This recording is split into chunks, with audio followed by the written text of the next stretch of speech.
Job కోసం తిరిగే వాళ్ళు మన ఇండియాలో మస్తు మంది ఉన్నారు. కానీ ఆవిడ జాబ్ వదిలేసి హ్యాండ్లూమ్ ని ఒక బిజినెస్ గా మార్చి ఒక పెద్ద బ్రాండ్ క్రియేట్ చేసింది. నమస్తే అందరికి, నేను మీ సరిత.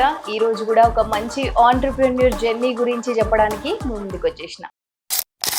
ఐటీ జాబ్ అంటే ఏముంటది, ఏసీ రూమ్ లో కూర్చొని కళ్ళు కాయలు కాసేలా సిస్టమ్ చూడాలి. కానీ ఇదంతా ఆమెకు నచ్చలే. ఏదో ఒకటి చేయాలి లైఫ్ లా అని అనుకున్నది. గట్లా బిజినెస్ స్టార్ట్ చేసింది. గామెవరో కాదు, Indian handlooms and textiles founder Shilpa Kotha గారు.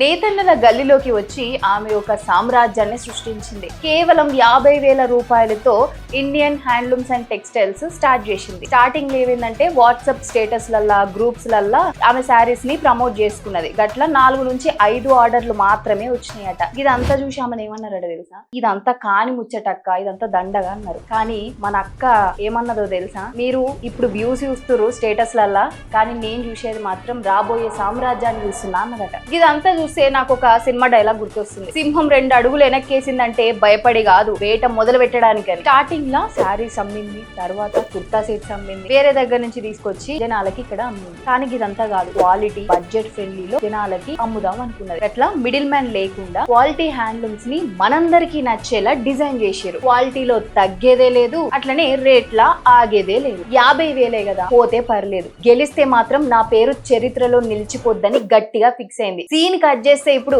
నెలకు ₹1,00,00,000 టర్న్ ఓవర్. కాబట్టి దోస్తులు, కష్టపడే తత్వం ఉంటే కొండనైనా పిండి చేయొచ్చు. సరే గానీ మీలో ఎంత మందికి సాఫ్ట్వేర్ కొలువు వదిలేసి బిజినెస్ చేయాలనుంది? కమెంట్ చేయరు. అది కూడా ఆగండి, మన పేజ్ ని ఫాలో చేయండి, లైక్ చేయండి, ఖచ్చితంగా షేర్ చేయండి. మరో ఆంటర్‌ప్రెన్యూర్ స్టోరీతో మళ్ళీ మీ ముందుకు వస్తా. Until then, signing of.